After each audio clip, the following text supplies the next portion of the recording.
professores, eu sou a professora Lana, sejam muito bem-vindos ao meu canal. E nesse vídeo a gente vai estrear uma série que eu estava louca pra fazer com vocês. Uma série em que eu vou te ensinar a usar repertórios de verdade na sua redação. Não repertório coringa pra você tirar, sei lá, 800, 900. Repertório pra você tirar 1000 de verdade. Então eu não só vou te ensinar a usar aquele repertório de verdade, como no final do vídeo eu vou apresentar pra você um parágrafo de desenvolvimento usando esse repertório em um tema totalmente aleatório, pra você ver como que você usaria esse repertório nos temas que caíssem pra você, mesmo que você não soubesse muito bem falar sobre aquele tema. E hoje a gente vai falar da Hannah Arendt. Você provavelmente já viu algum vídeo desses de repertório coringa falando pra você usar Hannah Arendt, mais especificamente o conceito da banalidade do mal. Só que sabe qual é o problema, gente? É que além dos corretores saberem que esse é um repertório coringa, né, porque a gente não é idiota, apesar de não haver uma competência avaliativa tipo repertório coringa, os alunos não sabem o que é a banalidade do mal, eles interpretam totalmente errado esse conceito e usam na redação de forma forçada. Então, hoje a gente vai falar dele. E aí pode deixar, tá passando um avião, mas tudo bem,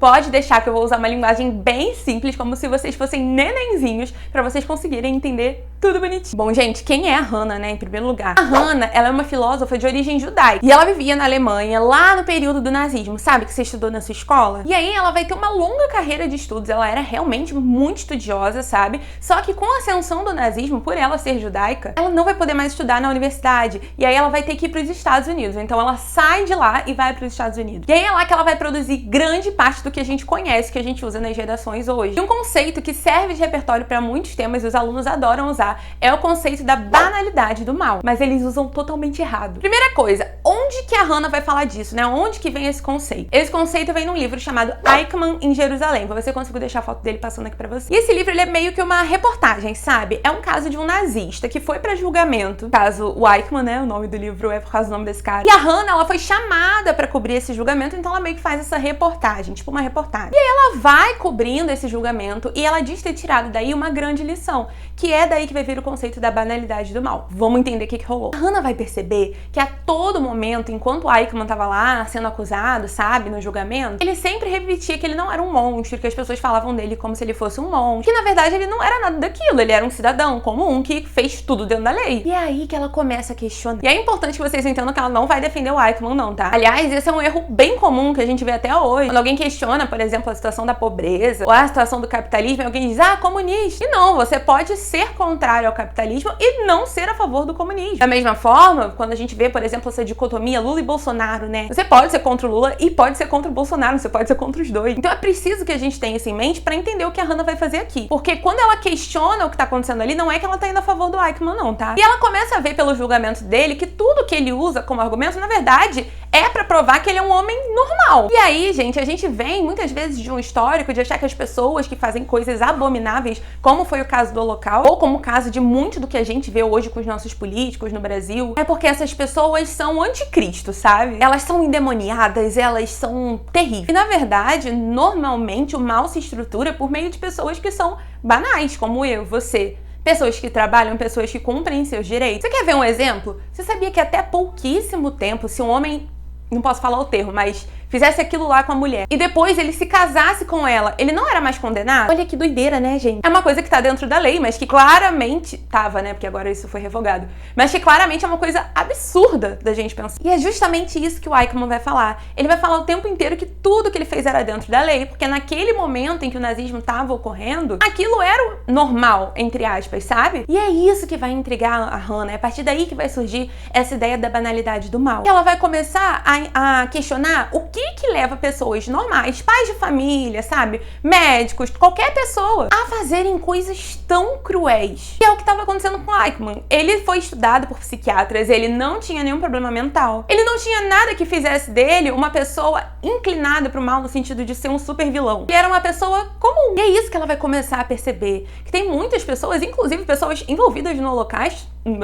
Holocausto, que não são necessariamente monstros ou necessariamente doentes, sabe? Essa pessoa é louca, ela é doente. Ela vai ver que muitas vezes as pessoas fazem coisas terríveis por causa das circunstâncias em que elas se encontram, o que faz com que muitas vezes essas coisas terríveis sejam vistas como coisas normais, sabe? Ela vai perceber que muitas vezes o que que basta pra gente propagar o mal é simplesmente seguir ordens, seguir a lei, seguir práticas comuns da sociedade. Então vai ver no caso do Eichmann, é que ele era uma pessoa que ia seguindo as ordens dos seus superiores sem questionar. Aliás, durante esse julgamento, gente, o Eichmann, ele vai argumentar muito isso, sabe? Ele vai dizer que ele era uma pessoa normal, que seguia as ordens, que fazia tudo o que pessoas normais faziam. Então, o que a Hannah Arendt vai perceber, e é aí que entra o pensamento legal pra gente usar na nossa redação, é que quando a gente tá envolvido em um sistema que muitas vezes essas coisas, uma crueldade, por exemplo, elas são toleradas, em alguns casos até incentivadas por políticas mesmo, pelas nossas leis, elas podem começar a fazer você pensar que as coisas que você faz não são tão ruins assim, sabe? Tipo, tudo bem eu passar por uma pessoa na rua passando fome se eu não fiz nada de errado. Eu até posso ajudar, mas aí é porque eu sou uma pessoa muito legal e não porque esse é o meu papel como cidadão. Esse é o papel do Estado, esse é o papel de outras entidades. Eu tô fazendo tudo dentro da lei e não tô fazendo nada demais. Muitas vezes, gente, as pessoas vão fazer coisas absurdas acreditando que elas estão só cumprindo seu trabalho, fazendo a sua função. Por exemplo, você já parou pra pensar quanto de plástico a gente consome? E a gente, teoricamente, não tá fazendo nada ilegal. Mas olha quantos malefícios isso gera pra nossa sociedade, pros nossos animais. Então é por aí, sabe? É por esse caminho. Então a banalidade do mal é sobre... Gente, tá tendo obra aqui, vocês vão ouvir o barulho, tá? Banalidade do mal é sobre como as pessoas podem fazer coisas horríveis. Quando ela tá num ambiente onde a maldade, a crueldade, elas são não só normalizadas, mas muitas vezes até aceitas e promovidas mesmo, por coisas do nosso dia a dia, por práticas do nosso dia a dia. Então o que ela vai ver é que ter essas práticas cruéis e horrendas naquele governo era ser o cidadão de bem, sabe? Era estar dentro da lei, era ser o certo. E esse é o problema. Uma população que se coloca nesse lugar de não questionar, de não pensar, simplesmente seguir ordens. É uma população que tende a repetir esses episódios de crueldade em vários setores da vida. Não só em setores macro-históricos, como foi o caso da Segunda Guerra, como foi o caso do nazismo alemão. E é isso que o Eichmann vai representar nessa história. O Eichmann representa esse homem banal, que não reflete, que aprende que fazer o certo é só seguir as leis, é só seguir ordens. E esse é um questionamento que eu lembro que eu tinha muito na escola, acho que vocês também devem ter tido, né? Como que aquela sociedade, a maior parte dela, apoiou Hitler e os ideais de Hitler. E, gente, será que a gente também não apoia e reproduz comportamentos e faz coisas que são absurdas se a gente for pensar a nível de moral e ética? Então é isso que o Eichmann vai mostrar pra Hannah, né? Que, na verdade, que a Hannah vai perceber, analisando esse caso, que tudo que ele fazia era sempre nesse lugar de quem tá cumprindo ordem. Ele não se via como um homem cruel ou que ele tinha feito uma grande crueldade, como de fato era o que aconteceu, né? Pra ele eram coisas do dia a dia, coisas burocráticas, faz parte do trabalho dele, sabe? E é aí que a gente precisa pensar nesse conceito de banalidade do mal, porque a Hannah vai dizer que o mal não é um plano dos vilões, sabe? O mal é banal, e é por isso que ele consegue se propagar e se espalhar, porque ele tá nas nossas pequenas ações do dia a dia que muitas vezes aparecem em forma de comportamentos naturais, até do que é considerado cidadão de bem. E aí ela vai caminhar pro encerramento desse livro falando do oposto do mal, que é o bem. Qual é a diferença pra ela do bem e do mal, né? É que se o mal, ele envolve essa visão mais rasa de você não questionar, o bem é o oposto, ele é profundo. Pra fazer o bem, você não pode seguir um pensamento raso. Pra fazer o bem, você não pode não questionar e só seguir ordem. Por isso que ela vai falar da profundidade do bem. É por isso que o bem, ele é profundo. Porque a prática do bem, ela exige que você reflita, ela exige que você pense sobre o que tá acontecendo. A gente vê muito isso na política, né? A gente coloca um candidato que a gente não gosta como se ele fosse terrível, não vendo que ele teve políticas boas e políticas ruins. E a gente faz o mesmo com os candidatos que a gente gosta. A gente coloca no lugar de anjos, como se eles não tivessem problemas, erros e acertos. Então, gente, em resumo, o conceito de banalidade do mal, ele vai por esse caminho, de que o mal, ele é banal. É por isso que ele consegue se espalhar, porque ele é muitas vezes normalizado em comportamentos, em práticas do dia a dia. Que o que a gente precisa, se a gente quer o lado oposto, se a gente quer estar ligado ao bem, é refletir, é pensar, é ser profundo nas nossas decisões. Refletir sobre as nossas práticas, sabe? Será que a gente é egoísta? Será que a gente tem práticas que, mesmo estando dentro da lei, são antiéticas? Será que muito do que a gente faz no nosso dia a dia também não é banalizar o mal? Fica aí a reflexão.